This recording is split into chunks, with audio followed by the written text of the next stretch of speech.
discovered something that he will die for. In a sense, he is not fit to live. No organization embodies radical commitment more than the Navy SEALs. The response, what was kind of stirring inside me was, I want to be a part of the fight. It all starts with a vision to become our personal and professional best. The more I pursued it, the more I tried to learn more about it, prepare, train for it, had this kind of inner peace that I was on the right path.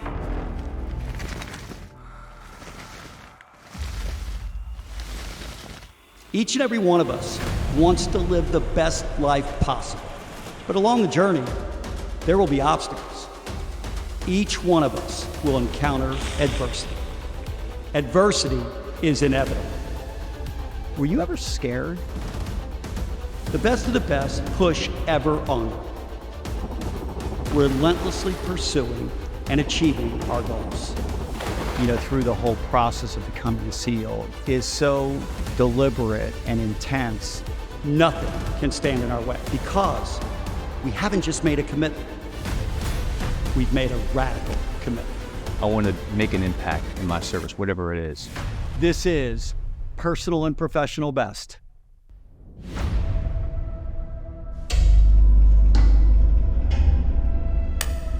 Conor Donahue, welcome to Personal and Professional Best. Thank you. Good to be here. Listen, first thing I want to tell you is thank you. Thank you for doing the work that you have done to create an environment every day for the rest of us here in America where we can wake up every day and go to work and raise families and feel safe. So thank you. Well, it was an honor. Thank you. Yep. So some of us grow up with like a specific career dream. Most don't. Most go to high school and maybe they go to college and they're just confused. They don't know what they're going to do in life. They don't identify with what their gift is yet, where they're going to actually use it. And most are just trying to focus on in life, what are they going to get? So when did you know that you wanted to become a Navy SEAL, and what or who was the inspiration for you to do so? Yeah, it's a good question. I wasn't one of those guys that knew from my earliest thoughts this is what I wanted to do. I was kind of more like what you alluded to. When I went off to college, I was still trying to think about who do I want to be. And I joined Naval ROTC at the University of Virginia. And it's mainly because I was drawn to a sense of service, leadership, adventure. But I didn't know what I wanted to do in the Navy, but I thought, hey, let's try this out. It seems like things that I would really identify with and enjoy. The third time I wore my ROTC uniform, my freshman year, 9/11 happened. And all of a sudden, I realized, okay, I'm going to be serving at a time of war. And the response, what was kind of stirring inside me was, I want to be a part of the fight. I want to make an impact in my service, whatever it is. That's kind of what I felt in response to that happening. We're still not sure what that would be. A few months later in the spring, we had a former Navy SEAL who was at the business school come speak to our ROTC unit. And it was very common to do things like this where he was just going to share about his experience, kind of expose all the midshipmen to Career opportunity. There you go. Yeah, that's right. Have him come in and speak. And he just talked about, the team, the training, the missions. And I never had this experience other than that where while he's speaking, I just felt myself saying, that's it. Like, that's who I want to be. That's what I want to do. And from that day forward, I couldn't stop thinking about it. I thought about it every day. And the sense of restlessness about this, the more I pursued it, the more I tried to learn more about it, prepare, train for it. I had this kind of inner peace that I was on the right path. And it wasn't like I was, this physical specimen, uniquely gifted. I kind of had this calling first, and then I had to find out, all right, how am I gonna make this happen? Wow. So is part of it because of the huge signing bonus that we're going to give you? Yeah.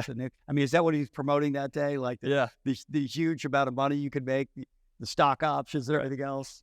Right. Yeah. It was basically stories that he shared about a lot of suffering, a lot of pain, high-risk missions. And you thought this was your calling. Right. And that's maybe the thing where it didn't make rational sense. But on my heart, I was like, that just identifies so much with maybe what I was yearning for, the sense of adventure, this bold challenge, people are a team. Well, I think it's a great message because you listen to your heart, and the world will give you messages about what will make you happy and fulfilled and what will lead you to the best Conor Donahue.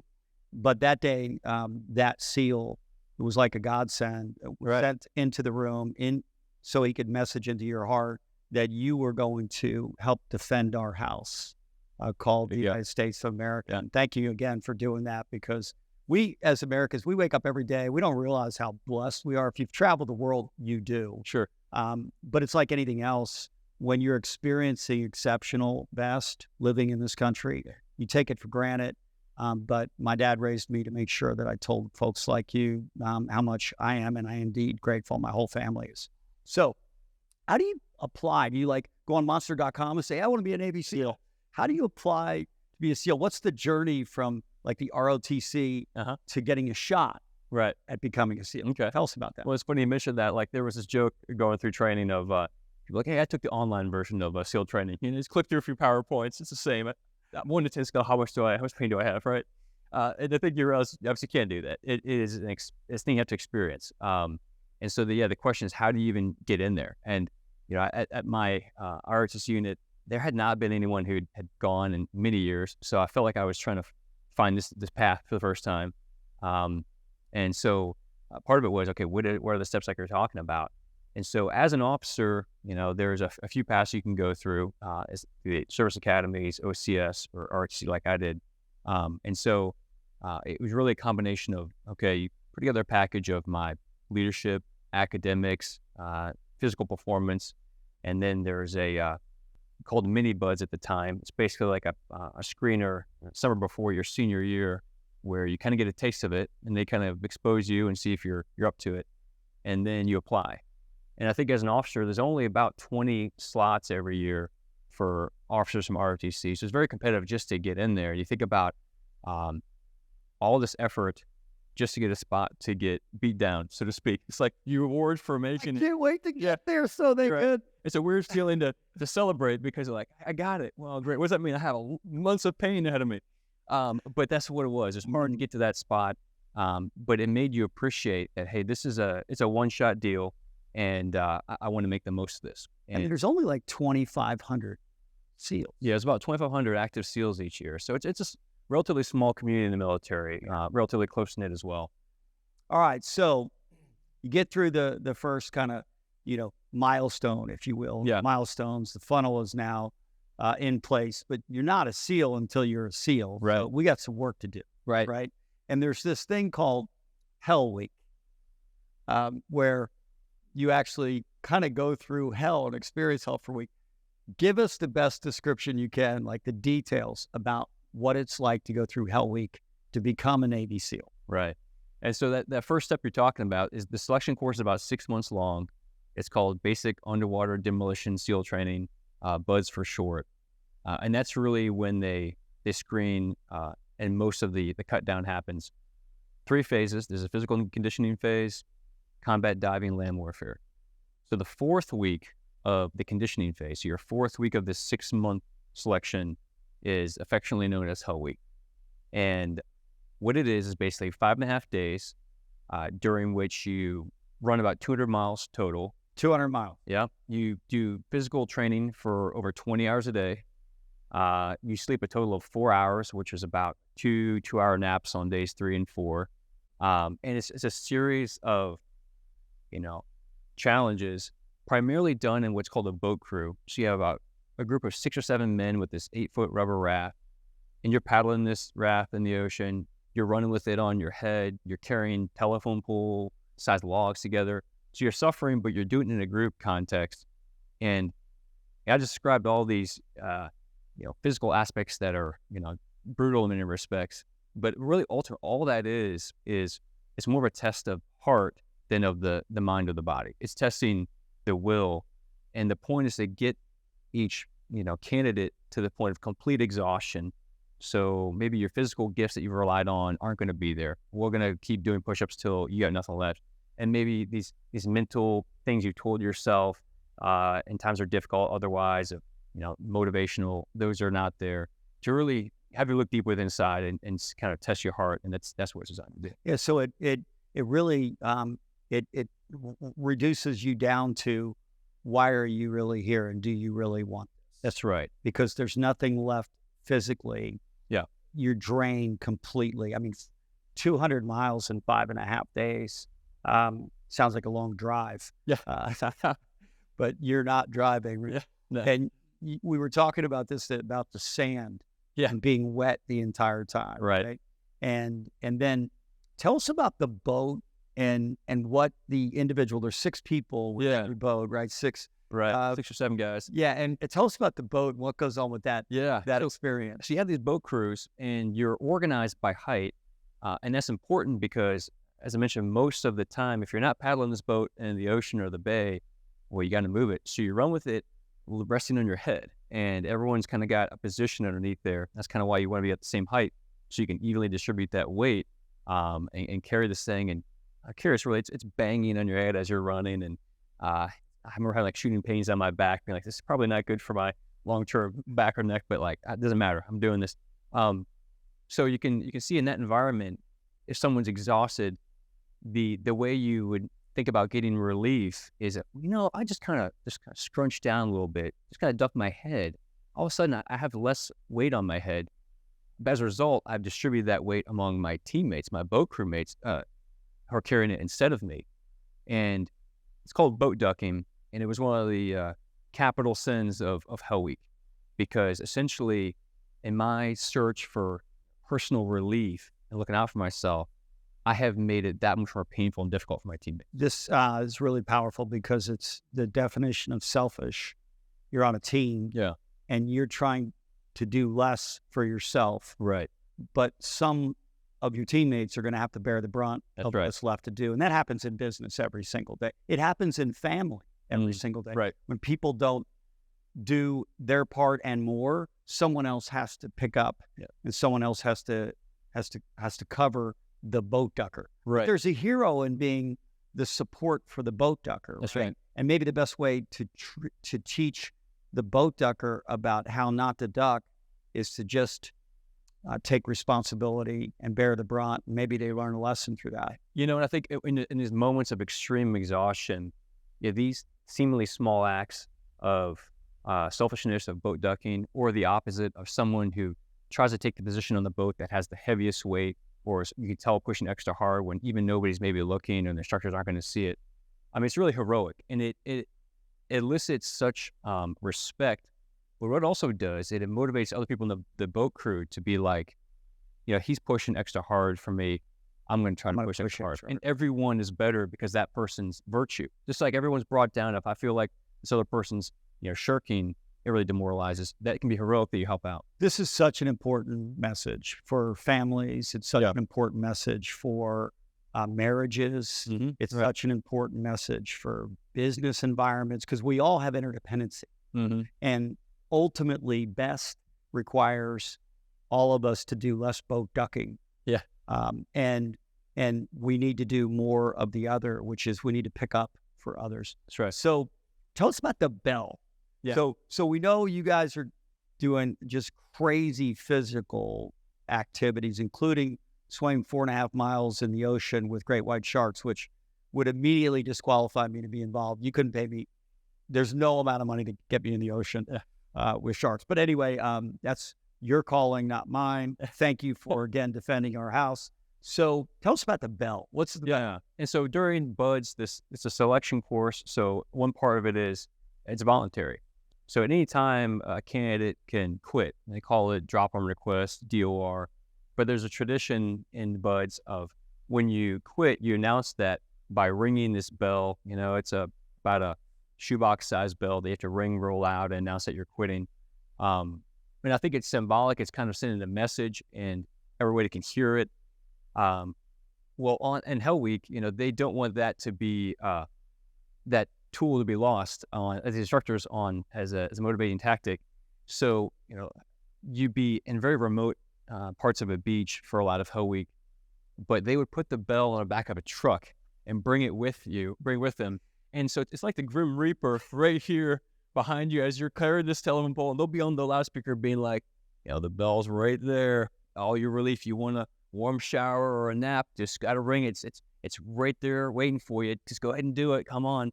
And so it's a constant reminder of, do I want to take that out or not? Or am I going to double down? It kind of makes you look within yourself again, say like, do I want to, it's kind of tempting you right there. Yeah. So the temptation, all of us have a bell traveling with us in life. We commit to doing things, and we're totally committed to our marriages, to being great parents. We're totally committed to being the professionals that we are, to being committed to help our communities be better, committed to our churches maybe. But there's a bell traveling with us in life, Yeah. right? That is when the commitment gets really hard, when sacrifice is required, when you're on the beach and you're exhausted, when you're picking up the guy who's not doing his job with the boat, when you're running 200 miles in a week, the bell's there. It's a different set of circumstances for people living our lives, Right. not SEAL lives, but the bell still exists. The temptation is to quit. Yeah. So you're in your group, okay? You're 2 days in, nobody's yet rang the bell. And all of you guys have talked about, we're not ringing the bell, nobody's ringing the bell, nobody's ringing the bell, right? First of all, how many people were in the group when you start out? About 150, I think, in my class when we started Hell Week. All right, so we're starting Hell Week, 5.5 days, launch, and everybody's saying, we're not ringing the bell, we're not ringing the bell, nobody's ringing the bell. Right. And how long did it take for somebody to ring the bell? Yeah, I mean, I think sometimes it happens within the first 5-10 minutes. And that wasn't our case. We got through the first night, into the next day. And I think we're thinking, okay, maybe we're all going to do this. We're all going to make it through. And then about 24 hours in or so, the first person quit. And I think the thing with it was revealing is it's always surprising, one, who is still standing at the end of Hell Week, and surprising maybe who quits voluntarily. And the first person that quit was one of the leaders of the class, someone that was physically imposing, had like seniority. And I think it's shocking to see the person that maybe was outwardly positioning themselves as being strongest or most powerful, cracked. And again, it really, we saw that throughout of some of the best athletes quit, whereas some of these guys who were a 19-year-old kid who was kind of a skater, not the most physically imposing person, was the best teammate in Hell Week and was still standing at the end. And again, it comes back to that it's a test of heart ultimately. One of the things we talked about is somebody quit and then bunches quit. So that was a big insight from me of people quitting bunches. And I think a lot of things come back to, in that moment of duress and exhaustion, it kind of reveals what's keeping me going, what am I leaning on?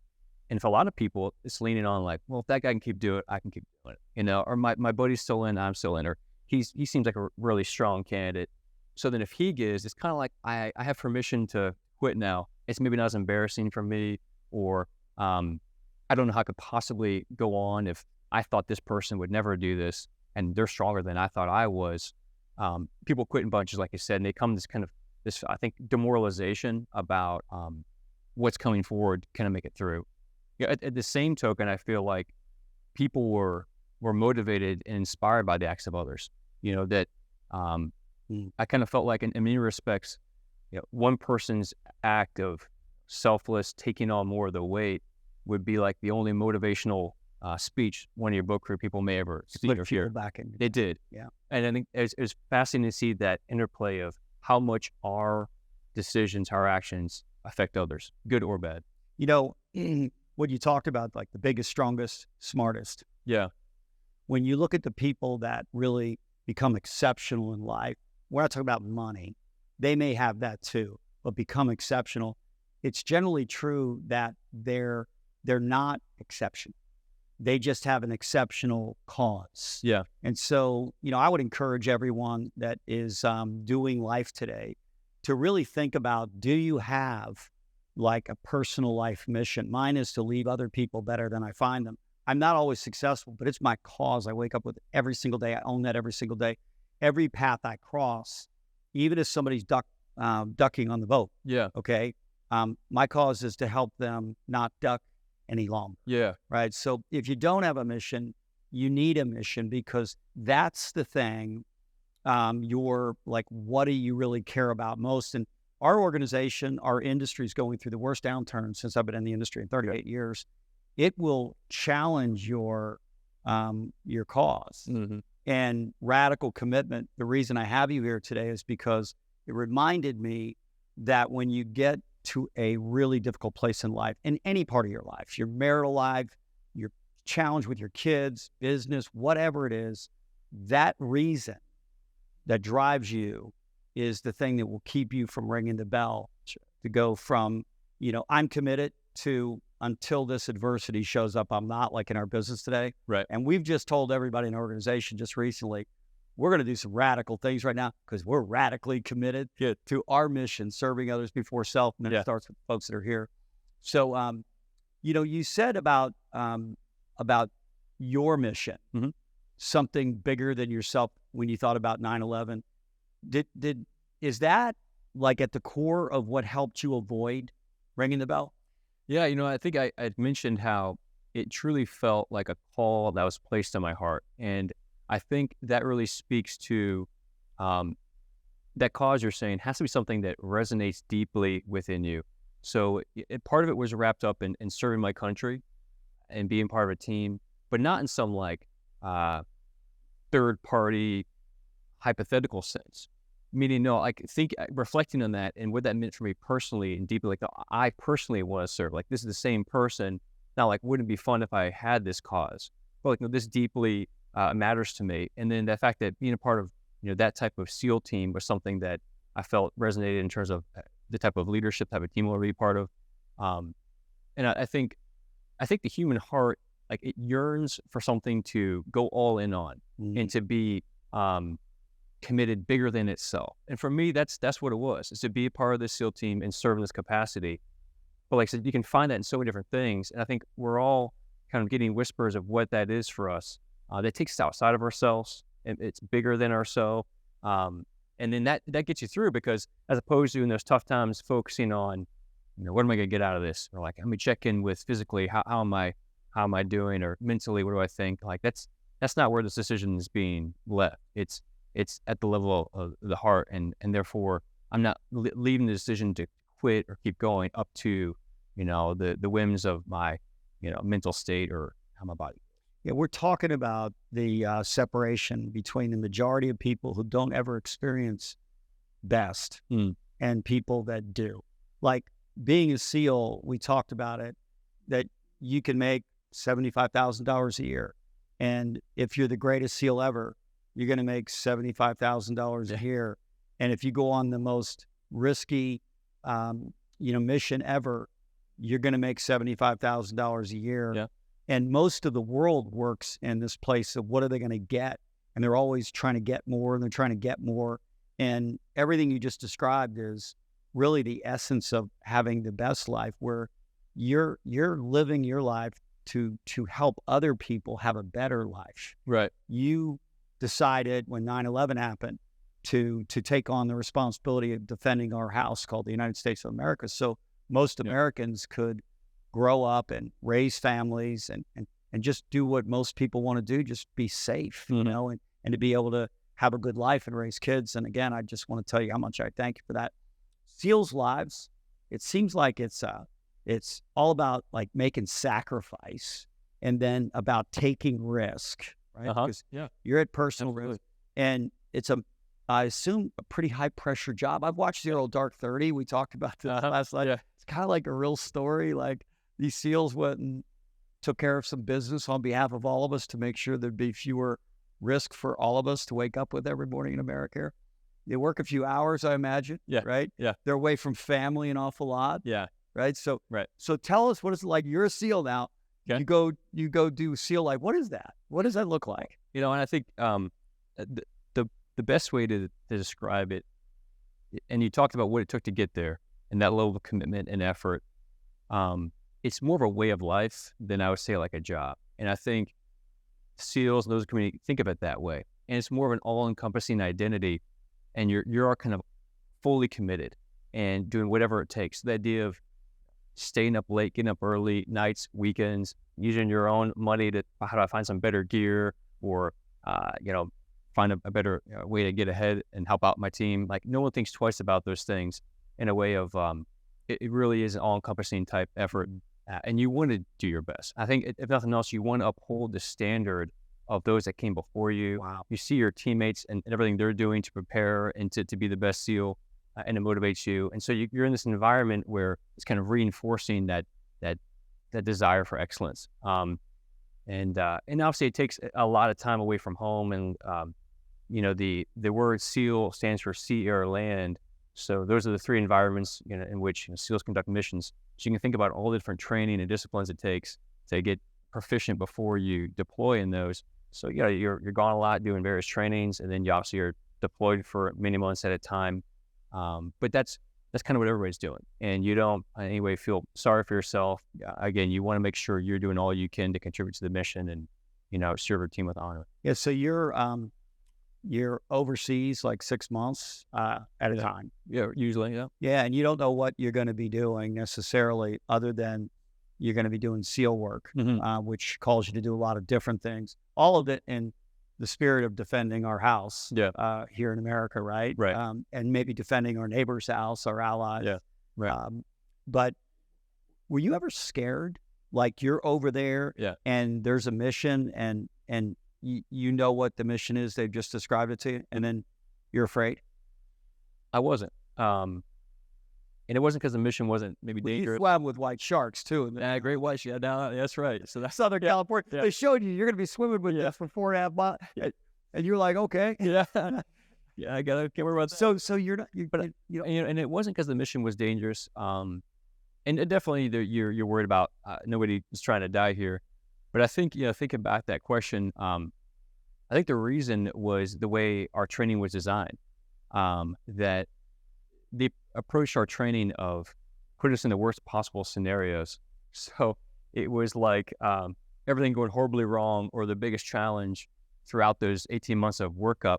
And it kind of inoculates you to these really calamitous situations and all the things that can affect it.